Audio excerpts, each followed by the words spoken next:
Yes. सचिवालय dictation number 4। महोदय, बोलचाल की तथा अखबारों में प्रयुक्त होने वाली भाषा जितनी सरल हो उतना ही अच्छा है और उसको समझने में हिंदी और उर्दू बोलने वाले दोनों को ही कोई कठिनाई नहीं होनी चाहिए। वही भाषा ठीक चलेगी। मैं उत्तर भारत के लोगों से, जहां हिंदी अथवा हिंदुस्तानी बोली जाती है, यही कहना चाहता हूं कि यदि वे चाहते हैं कि हिंदी अथवा हिंदुस्तानी सारे भारतवर्ष में चले तो उनको हिंदी भाषियों को अपने साथ लेने का प्रयास करना चाहिए, क्योंकि वे जिस भाषा को नहीं अपनाते वह सारे देश की भाषा नहीं हो सकती। कभी कभी हिंदी भाषी भी हिंदी में लिखने का प्रयास करते हैं। यदि उनको हिंदी के व्याकरण की दृष्टि से जांची जाए तो हिंदी भाषी उसे स्वीकार नहीं करेंगे। मैं उनसे यह भी कहना चाहता हूं कि उन्हें यह समझ लेना चाहिए कि केवल हिंदी भाषा में ही नहीं बल्कि उसके व्याकरण में भी इतना हेर फेर करना पड़ेगा कि दूसरी भाषाओं के मुहावरे हिंदी भाषा में खप सकें। भाषा तभी विकसित हो सकती है जब मैं इस बात की आशा करता हूं कि भाषा के इस प्रश्न को सांप्रदायिक रूप नहीं दिया जाएगा। उसे एक बार सांप्रदायिकता का रूप दे देने पर उसमें से निकलना कठिन हो जाएगा। इसलिए आवश्यकता इस बात की है कि हम इस प्रश्न को सांप्रदायिकता से परे केवल एक भाषा के रूप में देखें और भाषा का अर्थ यह है कि अपनी भावनाओं और अपने विचारों को उसी के द्वारा दूसरों तक पहुंचा जा सके। यदि राष्ट्रभाषा ऐसी भाषा बना दी गई जिसे कुछ ही लोग समझें तो हमारी समस्या हल नहीं हो सकती। हम संकीर्ण विचारों से दूर रहना चाहते हैं। भारत के संबंध में विचार करते समय किसी एक राज्य की दृष्टि से नहीं बल्कि सारे देश की दृष्टि से विचार करना चाहिए और तभी भाषा को वह रूप प्राप्त होगा जिसका मैंने उल्लेख किया है। महात्मा गांधी देश में उस भाषा को चलाना चाहते थे जिसे वह कभी हिंदुस्तानी अथवा कभी हिंदी कहते थे। दोनों में कोई अंतर नहीं है। यदि ऐसी भाषा को जिसे सभी लोग समझ सकें हम हिंदी कहें या हिंदुस्तानी, उसमें कोई अंतर नहीं। मैं नहीं समझ पाता कि इसमें झगड़े की क्या बात है। एक दूसरा झगड़ा लिपि के बारे में भी है। हिंदुस्तानी, अरबी और नागरी दोनों लिपियों में लिखी जाती है।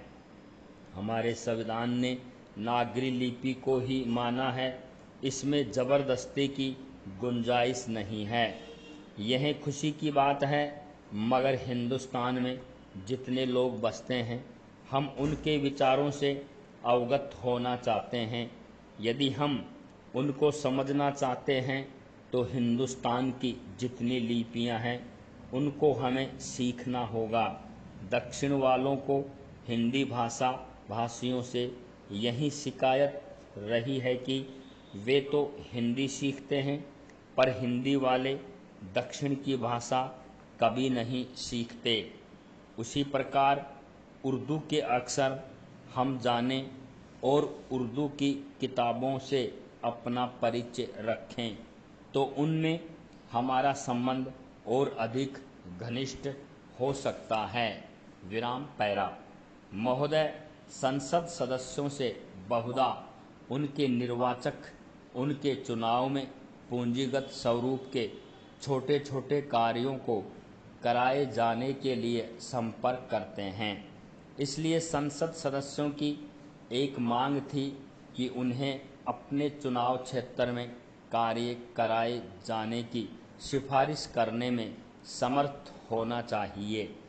इन सुझावों पर विचार करते हुए प्रधानमंत्री जी ने दिनांक 23 दिसंबर 1993 को संसद में सांसद स्थानीय क्षेत्र विकास योजना की घोषणा की। इस योजना के अंतर्गत प्रत्येक संसद सदस्य को अपने चुनाव क्षेत्र में 1 करोड़ रुपये तक की लागत के कार्य, जिसमें प्रत्येक कार्य 10 लाख रुपए से अधिक लागत का नहीं होगा, कार्यान्वित किए जाने के लिए जिला कलेक्टरों को सुझाव देने होंगे। राज्यसभा का सदस्य जिस राज्य से चुना गया है, उस राज्य का कोई भी एक जिला इस योजना के अंतर्गत कार्यों का चयन करने के लिए चुन सकता है। सांसदों द्वारा भेजे गए सुझावों के आधार पर इन मार्गदर्शिकाओं के अनुसार प्राथमिकताएं निर्धारित की जाएंगी। इस योजना के अंतर्गत जिन कार्यों की सिफारिश की गई हो, वे जिले के अंदर चल रही जिला योजनाओं और केंद्रीय प्रायोजित तथा केंद्रीय क्षेत्र कार्यक्रमों के अंतर्गत परियोजनाओं एवं कार्यक्रमों के सामान्य पैटर्न के अनुरूप होंगे। उनका कार्यान्वयन अन्य सभी कार्यों के साथ साथ ही किया जा सकता है, लेकिन एक तरह से वे संसद सदस्य द्वारा अनुशासित कार्य के रूप में अभिव्यक्त होंगे। इस प्रकार इन कार्यों की स्वीकृति एवं कार्यान्वयन के लिए निर्धारित प्रक्रिया समान कार्यों की सामान्य स्वीकृति एवं कार्यान्वयन को संचालित करने वाली प्रक्रियाओं, जिनका कार्यान्वयन लोगों की प्रतिनिधि संस्थाओं द्वारा किया जाता है, यहाँ वे सभी भिन्न नहीं हैं। सांसदों के सुझावों को जिला कलेक्टरों द्वारा संकलित किया जाएगा एवं इन मार्गदर्शिकाओं के अंतर्गत उन पर विचार किया जाएगा तथा सामान्य प्रक्रिया का अनुसरण करते हुए यथासंभव उनको जिले में चल रहे जिला योजना कार्यक्रमों एवं अन्य केंद्रीय प्रायोजित तथा केंद्रीय क्षेत्र कार्यक्रमों में शामिल किया जाएगा। विराम पैरा। सांसदों को जिले में पंचायतों तथा नगर पालिकाओं द्वारा तैयार की गई योजनाओं को समग्र रूप देने के लिए और पूरे जिले के लिए विकास योजना मसौदा तैयार करने के लिए संवैधानिक रूप से गठित जिला योजना समितियों का सदस्य बनाया जाएगा। अधिनियम 1992 के अंतर्गत गठित किए जा रहे नए पंचायती राज निकायों में जिला तथा माध्यमिक स्तरों पर, जिनमें उनके चुनाव क्षेत्र पूर्ण या आंशिक रूप से आते हैं, पंचायत सदस्यों के रूप में प्रतिनिधित्व भी दिया जाता है। इसके अतिरिक्त सांसद जिलों में जिला ग्रामीण विकास अभिकरणों के शासी निकाय के सदस्य हैं, जो समन्वित ग्रामीण विकास कार्यक्रम और इसके संबंध कार्यक्रमों की योजना कार्यान्वयन, निगरानी एवं मूल्यांकन कार्यों के प्रभारी हैं। यह सब उन्हें इस योजना के अंतर्गत उनके द्वारा चुने एवं सुझाए गए कार्यों को जिला स्तर विकास कार्यक्रमों की योजना एवं कार्यान्वयन के लिए जिला स्तर पर संस्थागत ढांचे द्वारा कार्यान्वित कराए जाने को सुनिश्चित करने का पर्याप्त अवसर प्रदान करता है। स्टॉप।